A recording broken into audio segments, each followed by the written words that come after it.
जय हिंद दोस्तों, आप देख रहे हैं एग्जाम मेट जी। और इस वीडियो में आप लोगों से बात करना चाहता हूं जो लोग थक रहे हैं उनसे। यूपीएससी की तैयारी कोई आसान तैयारी नहीं थी जो आपने सोचा था, है ना। आप सोच रहे थे कि यूपीएससी की तैयारी है, मन लगेगा तो कर लेंगे, यानी कि शुरुआत में तो आपका एनर्जी काफ़ी रही लेकिन बाद में एनर्जी डाउन हो गई। आखिरकार ऐसा क्यों हुआ? आपको चीज़ें टफ क्यों लगने लग गई? शुरुआत में कुछ चीज़ें सरल लगी थी लेकिन बाद में टफ क्यों लगने लग गई? इसी को कहते हैं आत्मविश्वास का डाउन हो जाना। एग्जाम देने से पहले ही आपके अंदर ऐसे विचार घर कर जाना कि यार अब नहीं हो पाएगा, है ना। ये हमेशा आते हैं, हर व्यक्ति के साथ आते हैं, लेकिन इसमें ये थोड़े ना है कि आपने एग्जाम दिया नहीं है उसी से पहले एग्जामिनेशन को छोड़कर भाग निकले। ये कायरता है दोस्तों, ये कायरता। जब तक आपने लड़े नहीं हो उससे पहले हार मान लेना कायरता है। लड़ करके भले ही हार जाइए, कोई मायने नहीं रखता, कम से कम आपने आत्मविश्वास तो था लड़ने तक। बस इसी चीज़ की जरूरत होती है यूपीएससी के एग्जामिनेशन में, जो आपको ढीला, एक तरह से आप ढीले क्यों हो रहे हो, आपका आत्मविश्वास डाउन हो जाता है। आत्मविश्वास ज़्यादा मायने नहीं रखता, ज़्यादा मायने नहीं रखता, लेकिन आप पहले ही हार जाओगे, अपने उसको गिरा लोगे।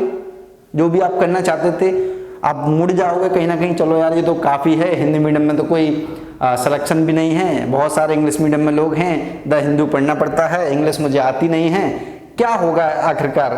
ऐसे आप करोगे, कौन सा एग्जामिनेशन, जिंदगी किस लड़ाई में आप आगे जाओगे? कोई लड़ाई आपका साथ नहीं देगी दोस्तों, एक दिन वो भी छोड़ के चली जाएगी। तो दरकिनार कर दीजिए सारी चीज़ों को। यदि आपको वाकई में करना है यूपीएससी तो दरकिनार करना पड़ेगा। देखिए ये कोई हलवा टाइप की चीज़ नहीं थी, पहले भी लोगों ने आपको समझाया होगा बहुत टफ होता है, बहुत टफ होता है। वो इसी वजह से कहते थे बहुत टफ होता है, क्यों? क्योंकि वो डर गए, उन्हें डर लगता है, इस वजह से वो कह रहे थे कि बहुत टफ लगता है। आपको एक एनर्जी थी जिस समय आपने सोचा था कि हाँ मुझे यूपीएससी करना है, अब तो करके ही रहूंगा मैं। लेकिन जैसे जैसे आप इसके अंदर गए, कुछ चीज़ों में आपको कठिनाई आने लग गई। दोस्तों ऐसी कौन सी चीज़ है जिसमें आपको कठिनाई नहीं आएगी? कठिनाई जीवन के, जब आप पैदा होते हो जब से लेकर मृत्यु तक सब कठिनाई है, ये मान के चलिए। तो ये छोटी सी कठिनाई से आप अपना रुख, अपना लक्ष्य जो सादा था, आपको जो चिड़िया की जो आंख थी वो दिखाई देना बंद हो गया। ऐसा मत करिए दोस्तों, बिल्कुल भी घबराइए मत, मैं रियल बता रहा हूँ। बस ये एग्जामिनेशन बस इसी का है, आप घबरा गए, जो डर गया वो मर गया, इस टाइप की बातें हैं। जब तक आपने एग्जामिनेशन नहीं दिया उससे पहले घबरा जाना। कुछ लोग सोचते हैं कि हम एग्जामिनेशन अब देंगे, इस बार देंगे, नहीं देंगे। दोस्तों जो भी तैयारी है उसको अपनी फुलफिल मानिए, ठीक है। एक प्रॉपर वे में गाइडेंस आपने लिया है, कहीं से भी गाइडेंस के थ्रू आपने स्टडी करी है। कुछ लोग हमारे पेड ग्रुप में भी हैं, वो भी लोग कुछ ना हार जाते हैं। हारिए मत बिल्कुल, मैं आपसे कहना चाहता हूँ ये हारने का वक्त नहीं है दोस्तों, ये डर है, बस इससे आगे निकलना है आपको। बोलते हैं ना, बहुत बड़ा एक तरह से स्लोगन बन गया, डर के आगे जीत है। तो वही चीज़ है, बस डर है आपका जो आपको बैक कर रहा है, पीछे ले जा रहा है। बहुत सारे कॉल आते हैं मेरे पास कि सर मैं यूपीएससी की तैयारी कर पाऊंगा, या मतलब आईएएस बन पाऊंगा या नहीं बन पाऊंगा। आप पहले क्यों सोच रहे हो आईएएस बन पाओगे या नहीं बन पाओगे? अपनी कैपेसिटी ऐसे मत मापिए। कैपेसिटी आपको मापनी चाहिए कब? जब आप यूपीएससी का सारा सिलेबस कवर कर लें, जो चीज़ें बताई जाती हैं वो कवर कर लें, एनसीईआरटी कवर कर लें, ठीक है, हिस्ट्री, पॉलिटी, ज्योग्राफी, जो सब्जेक्ट हैं वो कवर कर लें आप। अगर उसके बाद में एग्जामिनेशन देने के बाद आपका नहीं होता है तो आप सोचना बनता है कि हाँ अब क्या कमियां रह गई, कहाँ कमी रह गई। मान लीजिए 4-6 नंबर, 10 नंबर से, 15 नंबर से जो व्यक्ति रह रहा है ना, उसे रहना नहीं मानते कभी भी, ये ध्यान में रखिएगा। उसे रहना कभी किसी हालत में मत मानिएगा। आपके अंदर क्षमता है, बस आपको डायरेक्शन नहीं मिला होगा इससे पहले, इस वजह से वो नंबर कम होंगे, वरना नंबर कम नहीं हो सकते। नंबर आ रहे हैं ना, आप उसमें परफॉर्मेंस कर पा रहे हो ना। हाँ बिल्कुल कुछ नेगेटिव चीज़ है, उनकी एक अलग बात है, वो अपना रिव्यू कर सकते हैं, लेकिन आपने लड़ने से पहले ही हार मान ली, ये नहीं होना चाहिए। आपने मुझसे गाइडेंस लिया है, आप यदि मेरे वीडियो देख रहे हो तो दोस्तों बिल्कुल हार नहीं माननी है एंड तक, ठीक है। इसी वजह से मैं लगा हुआ हूँ कि मुझे हर व्यक्ति तक वो चीज़ सरलता पहुँचानी है, क्योंकि सरल चीज़ कब होती है? कोई भी चीज़ सरल नहीं है, कोई भी कठिन नहीं है, बस आपने सोच पर डिपेंड करता है। आपने रास्ता जान लिया वहाँ तक पहुँचने का, वो सरल हो जाता है। जैसे आप पहली बार कहीं पर जा रहे हो, चाहे वो रास्ता दिल्ली का हो या अमेरिका का हो, पहली बार जा रहे हो तो बिना पूछे जाओगे, क्या होगा? कठिनाइयाँ आएंगी, हर रास्ता कठिन लगेगा।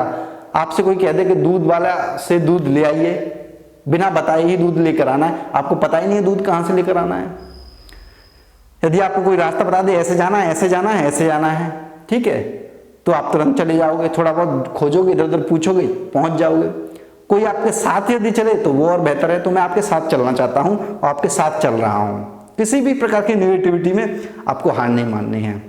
कोई भी चीज़ कठिन नहीं होती है, ठीक है, कोई भी चीज़ सरल नहीं होती है। बशर्ते आपने जान लिया तो वो चीज़ सरल हो जाती है, और नहीं जान पाए तो वो हमेशा टफ रहती है। जिनका नहीं होता है वो टफ ही टफ होता है उनके लिए, चाहे वो हिंदी मीडियम का हो, चाहे मराठी मीडियम का हो, चाहे इंग्लिश मीडियम का हो। आपको क्या लगता है जो इंग्लिश मीडियम वाले हैं सभी बन जाते हैं क्या?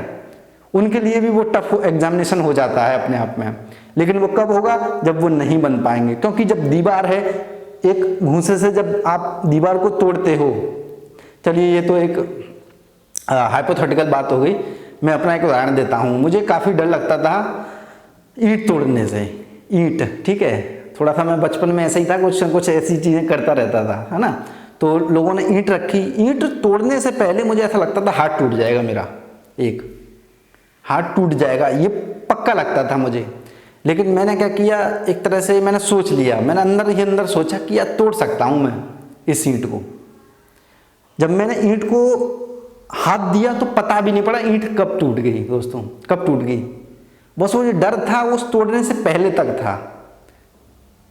उसकी मतलब ये कैपेसिटी थी। अब मान लीजिए ये दीवार है, कोई भी दीवार है, क्या आप सोच से तोड़ पा रहे हो उस चीज को? पहले मैं नहीं तोड़ पाता हूं, अभी मैं अपनी बताऊं, मैं नहीं तोड़ पाता। लेकिन बहुत सारे लोग ऐसे हैं, आपने देखे होंगे, कितनी कितनी सारी ईंटों को और इन सबको तोड़ देते हैं, ठीक है। एक व्यक्ति आता है तुरंत फर्स्ट अटेम्प्ट में निकाल के चला जाता है, क्यों? आखिरकार एक व्यक्ति आता है 30-35 साल तक लगा रहता है, लेकिन नहीं हो पाता, 40 साल तक लगा रहता है, नहीं होता है। कारण यही है दोस्तों, बस उसने वो अंदर फील कर लिया है। पहले आप दिमाग से तोड़ते हो किसी भी चीज को, उसके बाद में तोड़ते हो आप किसी अन्य चीज से।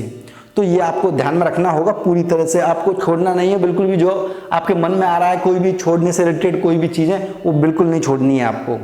डटे रहना है मैदान में, ठीक है। चीजें टफ मिलेंगी, हर रास्ता टफ मिलेगा। ये नहीं है कि आप यहां से छोड़ के जाओगे दूसरी जगह तो वहां पर कोई सरलता है आपके लिए, वहां पर भी टफनेस नजर आएगी। लेकिन सरल आपने इस वजह से बना लिया क्योंकि लोगों ने कह दिया है। बस ये मान के चलिए 500 सीट आती हैं, 1000 सीट आती हैं, इसमें चलो IUPS दे देते हैं या फिर अन्य कोई एग्जामिनेशन दे देते हैं। ये क्या है? ये आपके आत्मविश्वास को डाउन कर रहा है, आपके जीवन को नीचे ले जा रहा है, ठीक है। आपको ऊपर उठना है। जब ऊपर उठने की सोचोगे ना, कुछ ना कुछ रास्ते मिल जाएंगे दोस्तों, कुछ ना कुछ रास्ते हैं यदि आपने सोचा है। यदि आप रह जाओगे यहीं पर तो यही फिर आपको जो जीवन में आप करना चाहते हो वो नहीं कर पाओगे। ये एक प्लेटफॉर्म है दोस्तों UPSC का, ये छोड़ना नहीं है, करना है। आपने सोचा है तो वो करने के लिए ही सोचा है, ये ध्यान में रखिएगा। तो बस मेरा कोई भी स्टूडेंट जो मुझे सुनता है वो कभी भी किसी भी हालत में हार नहीं मानेगा, चाहे हालत कैसी भी हो जाए, ये ध्यान रखना।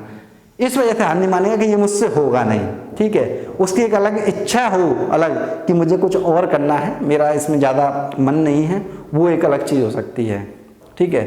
तो आज के बाद आपको ये सारी चीज़ें नहीं सोचनी है, ठीक है। तो इस वीडियो को यहीं पर विराम देता हूँ। जय हिंद, जय भारत, धन्यवाद।